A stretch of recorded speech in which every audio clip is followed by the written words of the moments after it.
नमस्ते, मैं doctor Anuja Sharma, associate professor Sanskrit, government PG college Tonk में हूँ। आज हम किरातार्जुनीयम का 18वां भाग पढ़ेंगे। इसमें हम पहले सर्ग का 18 श्लोक देखेंगे। तो इसमें भी वही बताया गया है, दुर्योधन ने छल कपट से जो राज छीन लिया युधिष्ठिर से।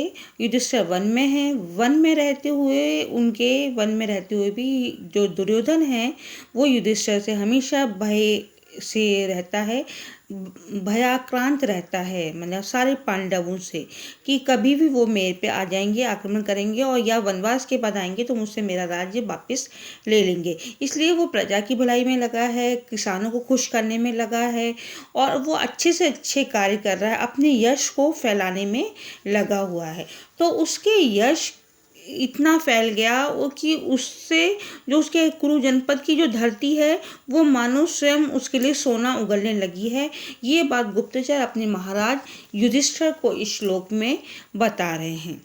क्या बता रहे हैं? गुप्तचर कह रहा है कि उदार कीर्ते है उदयम दयावतः प्रशांत बाधम दिशतो अभिरक्षया स्वयं प्रदुग्धे अस्य गुणहि स्नुता वसूप मानस से वसूनी मेदिनी।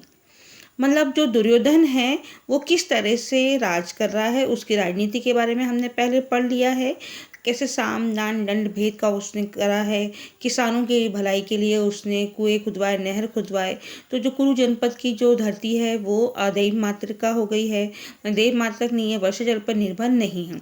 अब उसी बात को आगे बता रहे हैं कि उदार कीर्ति, जो दुर्योधन है उसका महान जो यश वाला हो गया है, वो उसका यश जो है उसके अच्छे कार्य करने से दूर दूर तक फैल गया है। और दयावतः माने वो दयावान है, उदार कीर्ति वाला है, दयावान है तथा प्रशांत बाधम। दूसरी लाइन में है प्रशांत बाधम माने जिसने बाधाओं को शांत कर दिया है, मतलब सब ओर से अपने जो शत्रु हैं उनको परास्त कर दिया है और उसके राज्य में प्रजा जो है वो शांति से रह रही है। सारी बाधाएं उसने ख़त्म कर दी हैं, चाहे वो प्राकृतिक बाधा हो, चाहे वो कोई सी भी बाधा हो, पड़ोसी राज्यों से दुश्मनों का उसने शांत कर दिया है। तो जनता हर तरफ से सुखी से रह रही है। और जो अभिरक्षया दिशतो, जिसने चारों, अभिरक्षा माने सब ओर से रक्षा कर रखी है अपने राज्य की, बाधाओं को, प्रशांत बाधा माने जिसने बाधाओं को क्या कर दिया है, शांत कर दिया है। और उदयम दिशतः, उदयम माने उन्नति को जो प्राप्त कर गया है ना। उदयम से मतलब है, ऊपर की लाइन में है उदयम, उन्नति को जिसने प्राप्त कर लिया है, दिशतः माने यहाँ पे है प्राप्त किया है। ऐसा जो दुर्योधन है जिसने अपने यश को फैलाया है, दयावान है, बाधाओं को जिसने शांत कर दिया है, अभिरक्षया माने अपने राज्य की सीमा सब तरफ से सुरक्षित कर ली है।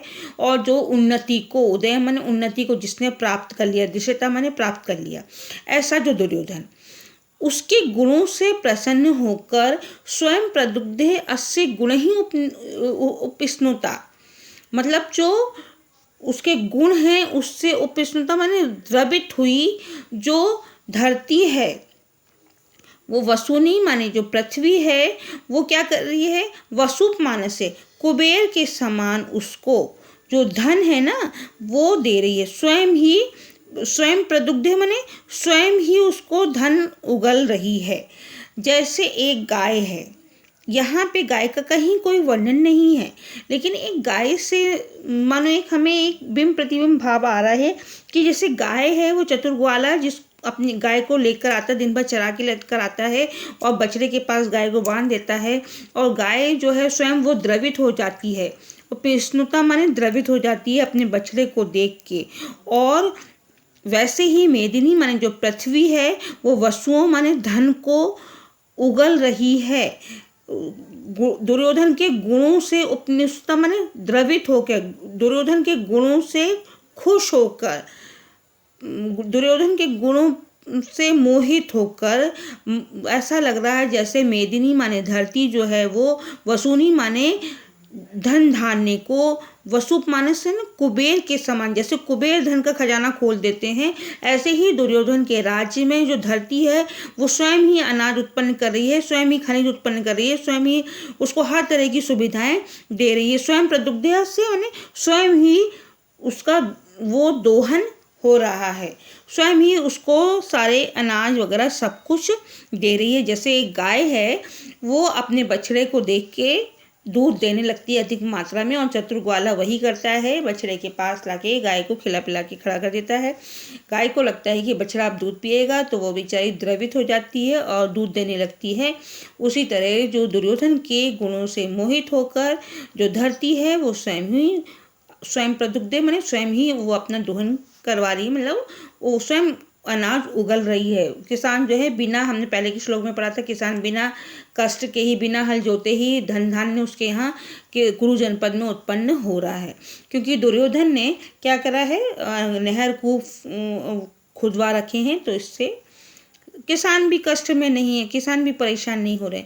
अब यहाँ पे इस श्लोक में भी ये जो है हमें ऐसा आभास हो रहा है जैसे गाय से कहीं उपमा नहीं करी है, लेकिन अप्रस्तुत है गाय, और उस पर आरोप कर दिया है कि गाय मानो स्वयं ही, जैसे पृथ्वी है वो गाय की तरह है, और जैसे पृथ्वी स्वयं दुर्योधन के गुणों से मोहित होकर धन धान्य उत्पन्न कर रही है, उसी तरह जैसे गाय स्वयं द्रवित होती है और चतुर जब उसको लेकर आता है तो बछड़े के पास बांधता है, स्वयं वो दूध देने लगती है। उसी तरह दुर्योधन के गुणों से मोहित होकर जो धरती है, मेदिनी माने धरती जो है, वो वसु माने धन धान्य को उत्पन्न कर रही है कुबेर के समान। वसु माने से माने कुबेर के समान। उपमा अलंकार भी होगा, और इसमें खास तौर से अप्रस्तुत गौ का वर्णन करा गया है, उस पर आरोप लगाए गए हैं कि पृथ्वी जैसे धन धान्य दे रही है, जैसे गाय देती है, तो अप्रस्तुत गौ पे प्रस्तुत का आरोप लगाया है, तो यहाँ पे समासोक्ति अलंकार होगा। और ये वंशस्थ छंद का ही